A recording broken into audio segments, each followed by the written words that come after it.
Buenas tardes.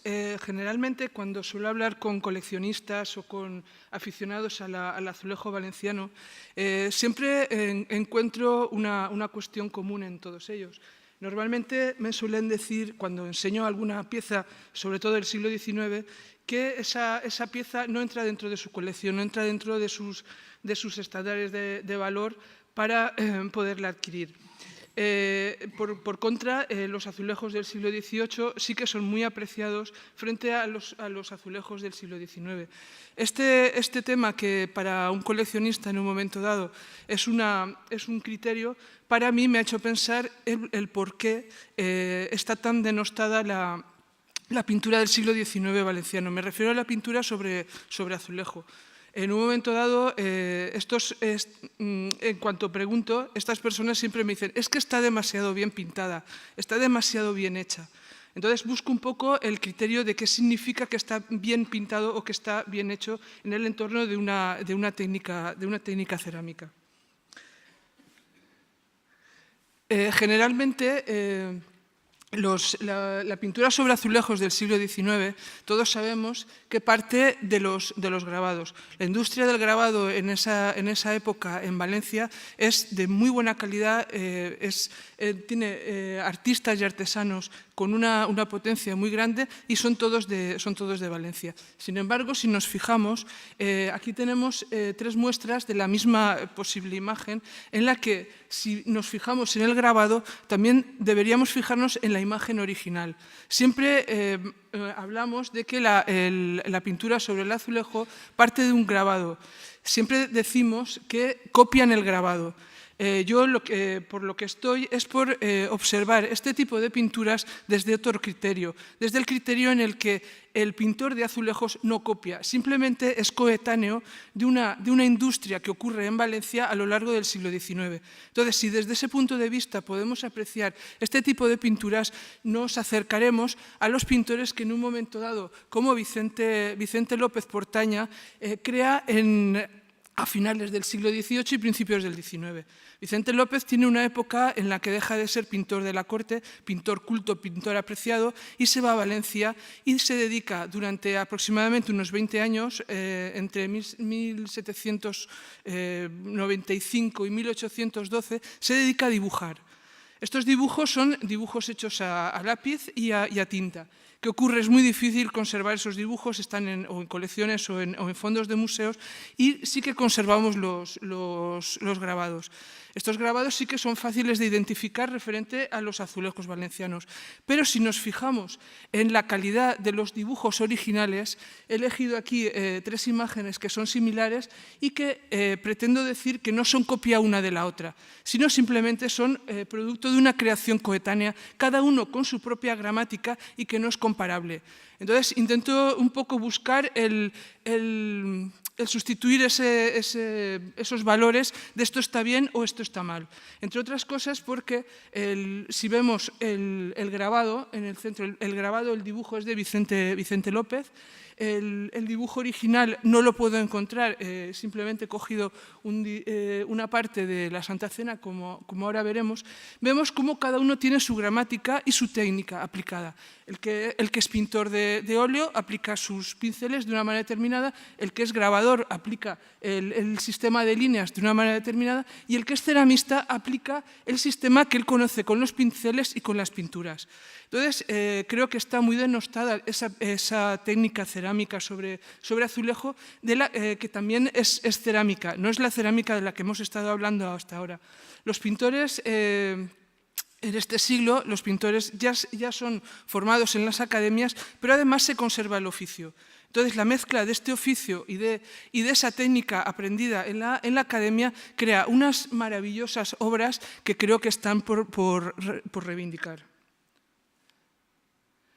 Otra de las cuestiones principales,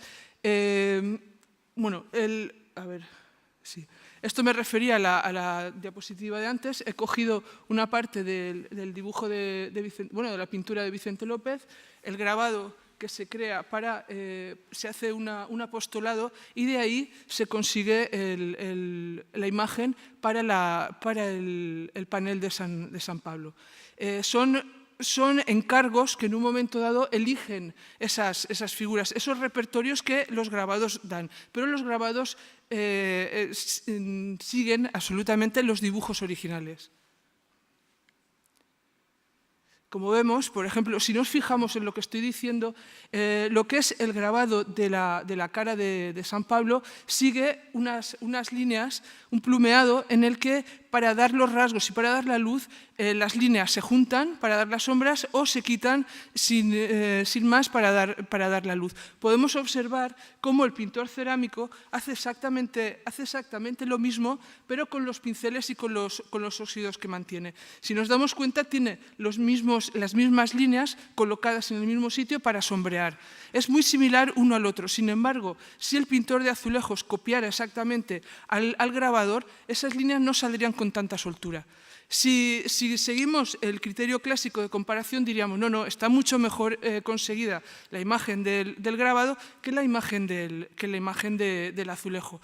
Eso depende del criterio que queramos y si queremos tener ese tipo de valores. Si nos fijamos, además, el azulejo, no sé si se podrá ver, en realidad sí que se ve. El azulejo lo que consigue son, con 3 tonos de ocres, dar el sombreado, cosa que en otro tipo de pinturas no se consigue. Con lo cual está exponiendo una gramática diferente y una técnica diferente que el pintor de azulejos utiliza para sí mismo. Luego veremos el cuadro completo, cómo en unos sitios utiliza la técnica del pincelado, pero en otros utiliza una técnica similar a la del grabado, pero aplicada a la cerámica. Una gran parte de estos grabados que nosotros admiramos como la fuente principal de los paneles de azulejos, no nos fijamos tanto en que el dibujo procede de Vicente López. Y Vicente López es casi el mayor proveedor de dibujos originales de la cerámica valenciana del siglo XIX. Esto ya le da un margen de calidad frente a todo lo que en un momento dado se pinta. Esta es una primera imagen muy interesante. Entre otras cosas, lo que sí que pido, más o menos, es olvidarnos de la cuestión religiosa o la cuestión etnológica. Son piezas que me gustaría solo verlas como pintura que pinta el tema que el cliente exige. Por otra parte, son pinturas de una calidad excepcional que están en la calle. No necesitan de un museo, nadie las aprecia. Pero si podemos, con las cámaras, en un momento dado podemos acercarlas y ver de qué manera están pintadas. Vemos cómo esos pintores aplican las técnicas pictóricas que en ese momento se están enseñando, las aplican en su pintura. Esta es muy interesante. Hay una en el Museo de Martorell y hay otra en la calle en un pueblecito de Valencia.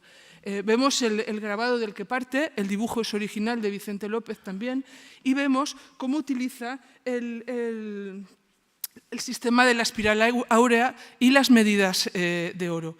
Es un ejemplo, hay muchos más, es un pequeño ejemplo para ver cómo el pintor podría haber exactamente movido esa figura, adaptarla a su manera, sin embargo se ciñe a las medidas áureas como método de composición. Este es de finales del siglo XIX, no tiene nada que ver con el anterior, pero vemos también cómo se utiliza la regla de los 3/3 para hacer una composición que no sale de un grabado, sale de un pintor que busca unas medidas y busca expresar de la mejor manera un tema y utiliza el sistema clásico de composición. Esta es una de las aplicaciones que a mí más me entusiasma. Ya digo que hay que olvidarse de que son representaciones religiosas. Vamos a verlo solo como pintura. Esa luz que en el grabado, que también es de un dibujo original de Vicente López, la consigue el pintor que no firma su obra, aunque podríamos decir que es Sanchis o Bru, consigue, con esas pinceladas, consigue dar la imagen de esa luz que en el grabado vemos tan bonita. Esto está en una hornacina en Cheste, está muy alta, apenas si se aprecia, porque curiosamente este tipo de piezas del siglo XIX siguen cumpliendo la función para la que fueron creadas. Hay muchas veces que es muy difícil el fotografiar estas piezas, primero porque el día del santo o el día de la procesión se le canta, se le reza y además se le ponen flores. Entonces, como se te ocurra ir a fotografiar el día que le han puesto flores, te quedas con la mitad del panel. Pero, sin embargo, quiero exponer un poco la calidad de esos dibujos, la calidad de esas personas, de cómo conocen los claroscuros, los dibujos, cómo conocen la arquitectura y cómo aplican un dibujo al sistema de azulejos. Porque además, como todos sabemos, además de pintar, además hay que cocer posteriormente. Este es otro ejemplo también muy bonito. Bueno, la Virgen de los Desamparados y San José son los patrones de Valencia y hay múltiples ejemplos. Hay inmensos ejemplos también que parten de los dibujos originales de Vicente López. San José aquí está entre nubes. A partir del dibujo de Vicente López, antes del dibujo de Vicente López, San José siempre estaba en el suelo, entre más o menos un campo, y a partir del Vicente López todo el mundo pinta a San José en los aires. Hay numerosos ejemplos de este tipo. Ocurre que con estos paneles muchas veces están mal datados, porque en cuanto las figuras no tienen una calidad, entre comillas, todo el mundo las data en el siglo XVIII. Entonces hace falta una buena revisión y un buen estudio de todo este tipo de paneles que son a lo largo del siglo XIX y no pertenecen al siglo XVIII. Más ejemplos de San José, son todos del siglo XIX, simplemente exponer la gran variedad, el gran colorido y la gran calidad que consiguen estos pintores. Son pintores que la mayoría son desconocidos, no se encuentran más datos, la mayoría no están firmados. Si alguna vez se firma alguna, se pueden más o menos identificar. Son también trabajos de taller en los que también intervienen varias manos, pero simplemente quiero mostrar la variedad tan extraordinaria de colorido, de formas y de interpretación de una misma figura. Aquí tenemos ya, llegamos a Francisco de Asís, uno de los máximos exponentes de la figura, de la pintura sobre azulejo. Y seguimos con el San José, las distintas versiones de un San José partiendo de una misma estampa. Este panel es extraordinario, la luz que consigue en ese centro. Es muy difícil conseguir una buena foto de este panel, puesto que está en una barandilla y está sobre un balcón. Pero bueno, más o menos creo que se aprecia la calidad de cómo han conseguido transmitir esa luz que en el grabado está tan clara. Esta es otra imagen muy bonita para poderla ver. Este panel lo podemos ver en el Museu Benlliure de Valencia, está en el jardín. Lo podemos ver directamente a la altura de los ojos, un poco más arriba. El grabado de al lado está pintado por Vicente López y hay una de las diferencias muy curiosas que los pintores aplican al cliente que les pide. La diferencia más grande que veo yo es en el tamaño de la cabeza. El grabado está hecho para verlo directamente a los ojos o delante de una mesa o lo que sea. Y sin embargo, el panel está hecho para verse desde arriba. Entonces, aplican la perspectiva del Sotoinsu. Entonces, vemos en muchísimos paneles valencianos cómo las vírgenes tienen la cabeza muy pequeñita y el cuerpo enorme. Simplemente están pensando en dónde van a colocar ese panel. Este es uno de los ejemplos más curiosos donde podemos ver ese detalle. Además antes he comentado que los grabados son muy difíciles de encontrar el dibujo original. Sin embargo, se conserva este tipo de dibujos, están en el Museo de Bellas Artes de Bilbao. Es un Vía Crucis excepcional, dibujado y pintado por Vicente López, y esto es el dibujo original, no es el grabado. Supongo que aquella imagen del panel, supongo que la cogerían de alguna estampa o algún dibujo, pero es igual, como podemos conservar el dibujo original, podemos comparar la calidad que consiguen los pintores valencianos. Aquí tenemos una pieza excepcional, está firmada, Josep Folch, tiene 2 piezas firmadas que sepamos, y era un pintor identificado en Bellas Artes porque en un momento dado, creo que en 1812 aproximadamente, le dan un premio. Entonces tenemos esta pieza que podemos comparar, podemos observar cómo aplican el lenguaje cerámico a un dibujo original. En este caso, al pintor no le ha interesado, al pintor o al cliente no le ha interesado poner más personajes que los de la escena central, con lo cual hace más gráfico y más centrado la escena del Vía Crucis. Esta es otra imagen, solo conservamos este azulejo, debió ser una serie de todo el Vía Crucis, y vemos también el dibujo original, cómo aplican una estampa o un dibujo al azulejo. Otro de los exponentes de Dassí es cómo recoge la información de Murillo, de pintores como Vicente López, que hablábamos antes, Murillo como pintores cultos, cómo recoge la información y la aplica. Aquí no media un grabado, simplemente se saca la información de la pintura original. Posiblemente el que no coincidan los colores, me imagino que Dassí lo sacaría la idea de alguna de las publicaciones que había de dibujos de Murillo. No lo sé, no lo he podido comprobar. Pero podemos ver cómo Dassí adapta una escena a su sistema y a su gramática. Hay quien puede decir está peor, está mejor, pero si podemos obviar ese tipo de comparaciones, creo que podremos disfrutar de la calidad de los pintores valencianos del siglo XIX. Aquí tenemos otro ejemplo, este está en un convento de Jumilla. Vemos que los colores no coinciden, pero el tema está sacado también del panel de Murillo. Otro de los aspectos más interesantes y menos estudiados a lo largo del siglo XIX, vemos que en un principio la paleta de los pintores cuenta aproximadamente con 6 colores, y cuando acaba el siglo la paleta se convierte casi hasta 23 colores.